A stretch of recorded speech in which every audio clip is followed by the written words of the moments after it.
Don't forget, you can reach the latest episode of Potomac Watch anytime. Just ask your smart speaker, play the Opinion Potomac Watch podcast. From the opinion pages of the Wall Street Journal, this is Potomac Watch. Welcome back. In other news this week, if listeners are up for some horror stories, put down the Stephen King and pick up the Congressional Budget Office's latest monthly report. This was published Monday, and it explains that over the first half of fiscal 2023, so the 6-month period ending in March, the federal budget deficit was $1.1 trillion, which works out to more than $3,000 in deficit for every man, woman, and child in the United States.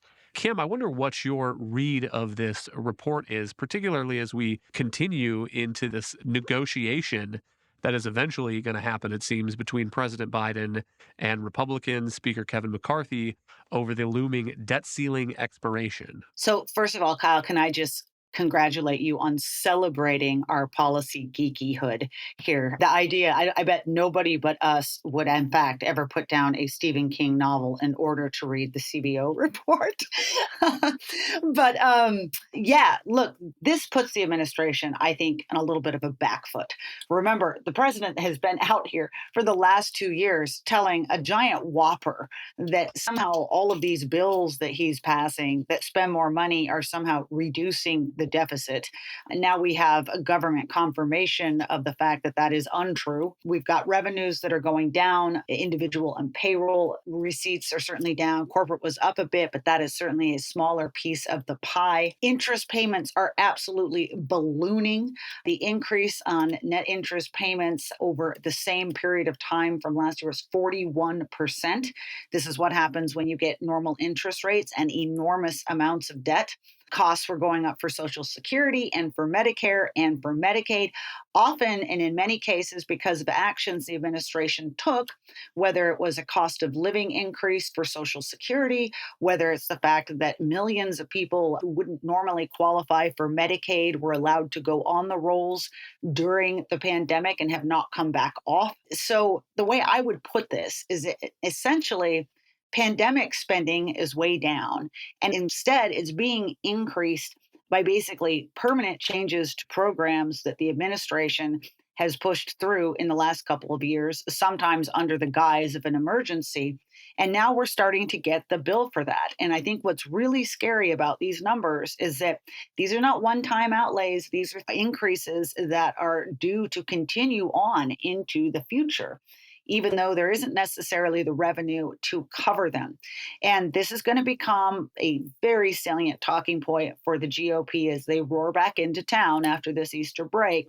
And they begin to make the case that some of the, I would argue, quite modest proposals that they have put forward for spending reductions absolutely must be part of any deal in order to raise the debt limit. My read of this is that this report shows, again, that the problem in Washington is a spending problem. So according to the CBO, in the first 6 months of fiscal 2023, federal revenues were down 3%, which is not exactly unexpected when you have interest rates going up and the economy slowing a little bit. But on the other hand, the outlays, the spending was up 13% from the same period last year. And as Kim explains, there were some real big drops in COVID pandemic spending, 72% decrease from a public health emergency fund. Spending by the Small Business Administration dropped by 94% because last year it was doing all these disaster loans and grants. And yet, even in the face of that, Kate, there is no COVID peace dividend, if I can use that term. The spending everywhere else is going up fast enough to not only make up for that COVID decrease, but to add on top of it. And it is a fascinating document to look at when you think about the fact that coming out of the pandemic, you would have assumed that there would be some savings that would show up. And instead, we're talking about a deficit that was $1.1 trillion instead of the comparable period last year of $430 billion, so more than twice what it was last year. Yeah, Kyle, when you zoom out and take a broader look as well and look at what CBO has been saying about the budget picture, even with revenues going down a little bit, revenues have been historical norms as a share of GDP. It's spending that has been getting up to, 24% of GDP. That's a quarter, basically. So it's that delta that you end up in the position we're in now. And just to Kim's point, I mean, I think that underscores the real magnitude of the problem. What Republicans have been talking about doing is trying to hold discretionary non-defense spending to fiscal 22 levels. That is not a dramatic cut by any means to simply go back to what we were doing not long ago. We're not talking about some of the cuts that we probably really need to make to revisit entitlement programs, et cetera, to get the federal budget picture in order.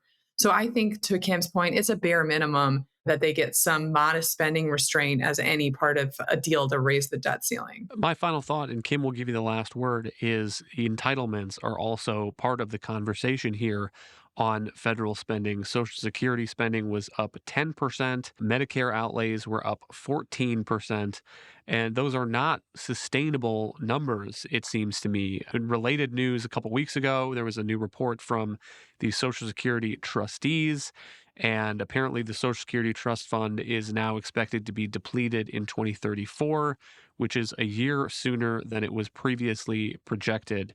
And yet, Kim, we're about to go into a presidential campaign. We already have President Biden saying that any talk of any change to these programs is equivalent to tossing Granny off the cliff.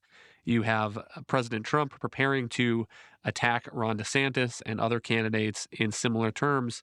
And I would just point them back to this CBO report and ask, where is the serious leadership on this issue when you are having these kinds of numbers that simply are not sustainable going forward? Entitlements are the ugly background of this entire debt fight that's going on right now in Washington.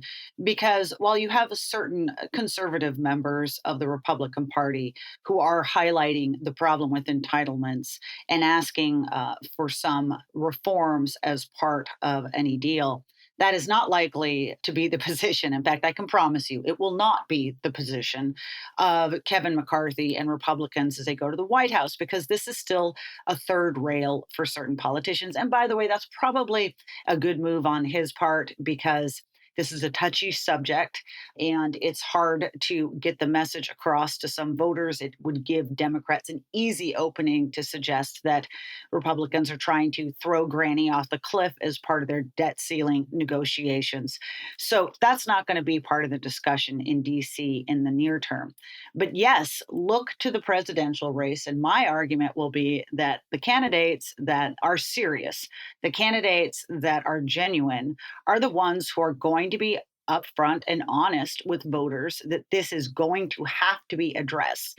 These major entitlement programs, when you add them together, they are significantly more than half of all the spending that happens. And as you noted, some of them are beginning to run out of dollars. We've got to figure out a situation, or someone's going to have to be honest on the Democratic side that the only solution at some point down the road is going to be dramatic increases in taxes. And maybe that's what they want. But all of these politicians pretending as though this isn't an issue is simply not honest.